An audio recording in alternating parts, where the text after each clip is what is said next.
Thanks for joining us, Knights fans. We're back for the third edition of the Knights Baseball Roundup presented by FDUKnights.com. I'm your host, Gavin Neville. Thanks again for joining us, Coach Gary Puccio. Thanks for having me. We know that this week you were supposed to play a game against Fordham. Mother Nature kind of had other ideas, though. So is that a game that you look to reschedule for later in the year? Yeah, that's our main goal. Hopefully we'll be able to reschedule them sometime in April. That's kind of what we're looking at right now. Because it's a non-conference game, obviously, it plays second fiddle to a conference game, right. But our hope is to reschedule it, yes. So for the games that you did play, you started off with the Davidson tournament over the weekend. Could you talk about how you think it went as a whole? I was very happy. We got a lot of young kids, and you kind of hope that they get their feet wet in that first tournament, and they did a lot more than that. They played outstanding. I think first game of the series, our 3 outfielders had 9 hits between them, all freshmen. It was outstanding. We kind of struggled a little bit on the mound. Brendan kind of, as a freshman, had his struggles. He wild pitched home, I think, 2 runs, and I know he struggled a lot, walked like a lot of guys. He only gave up 3 hits, but couldn't find a plate for the most part. And that seemed to carry over to the next freshman pitcher and so on. And I think we gave up 3 runs on wild pitches with men on third base. And we ended up in the 9th inning down 8-7, 2 men on base, and Michael Eisen hit a shot towards the left field corner, but kind of stayed up, and the kid caught the ball, and we lost 8-7. Came back the next day down 3-0 in the first 2 innings and just battled back, moved runners over, got a run back at a time, and ended up with a 6-3 win. And then Davidson, who was ranked like 128 in the country, the game was 4-3 in the 7th. I mean, I thought we played well. It gave me a lot of hope for what's ahead.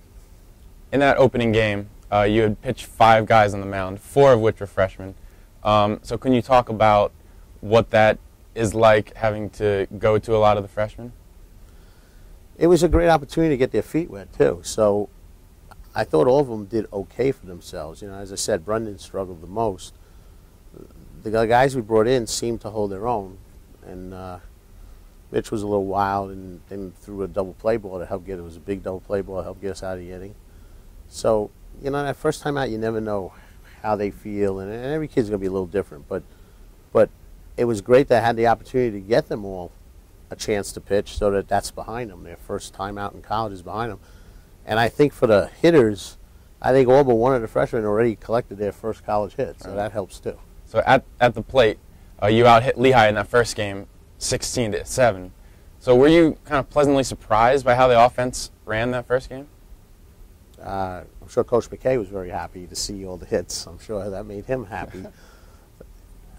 Yeah, one of the things we did, which is, again, part of being young, is I think we left something like 35 to 40 people on base over the weekend. I mean, it's an incredible number.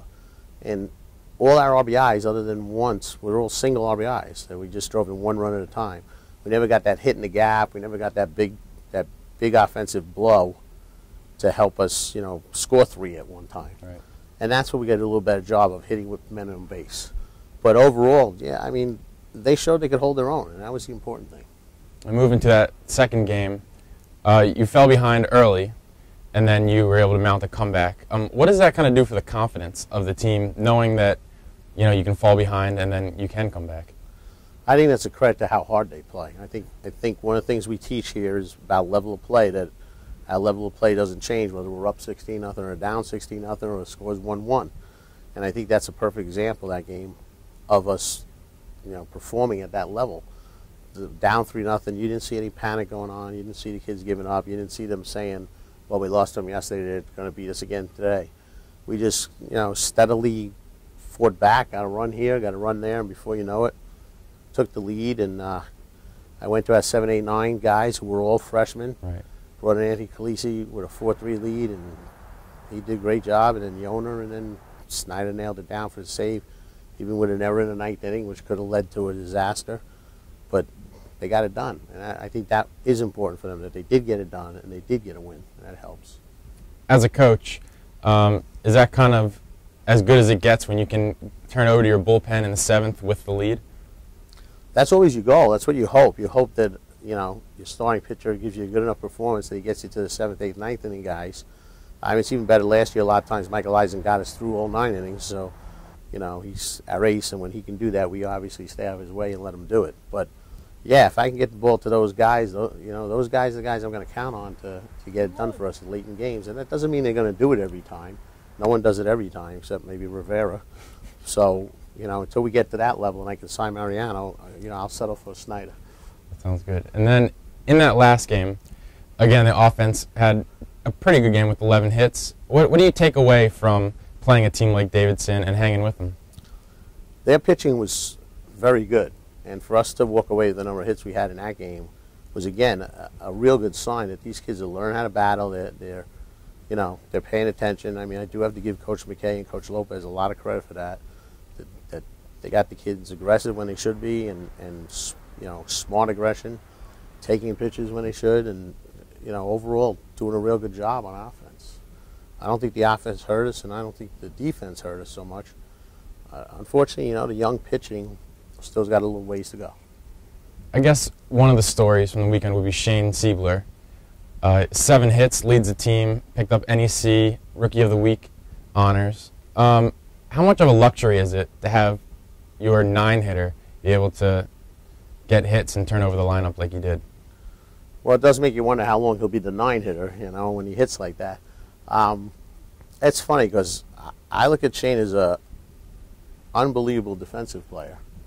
And any offense he gives us is a bonus, and the offense he's given us is incredible so far.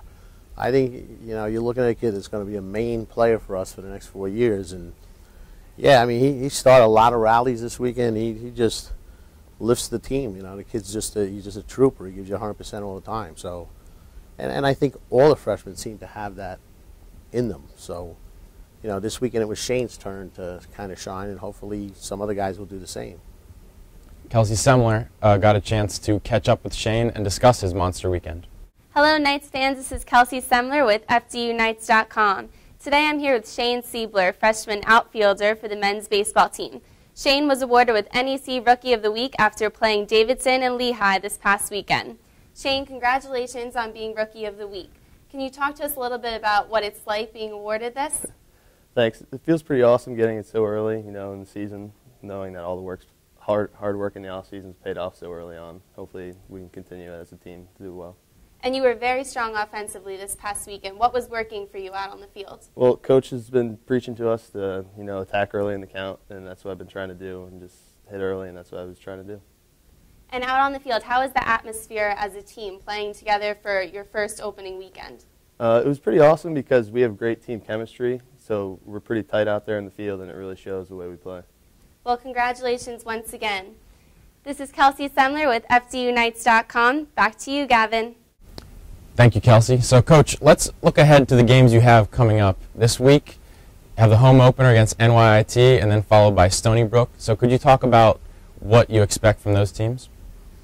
Yeah, obviously New York Tech is at home opener in NYIT, and Michael Eisen is going to be pitching for us on Tuesday. I kind of expect that to be a good performance. He's an experienced pitcher, held his own against Davidson, did a great job pitching in that game, and we kind of, you know, Mike's kind of our anchor on the pitching staff, and we're looking for him to do some good things for us on Tuesday. Stony Brook won 41 games last year, America East champions.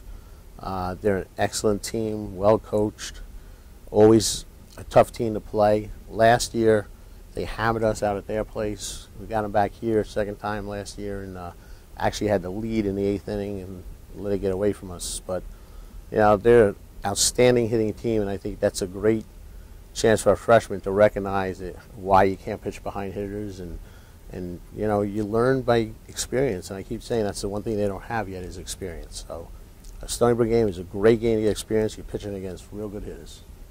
So last year, you kind of had home games at different ballparks, and this year you'll get to play all of your home games at the Namoli Baseball Complex. So how much does that help you, knowing that you kind of know that you have your home secured and you know where you're going to be playing? How about that, huh? That's pretty good. That does sound nice. We play at home. And, you know, one of the things when you build a program, one of the things you try to teach your players is you got to first become good at home, you know, and become a survival team on the road, but become where your home field is your home territory and that you're going to be successful there. And that's one of the things I've talked to them about becoming, you know, an over 500 team at home, that's an important step in our development. and hopefully we'll be able to start doing that. Coach, as always, we thank you for your time. And, Thank you. And we look forward to next week. Tune in for the next episode when we'll look ahead to Lafayette and review NYIT and Stony Brook. Sounds good. Thanks, Gary. Thank you.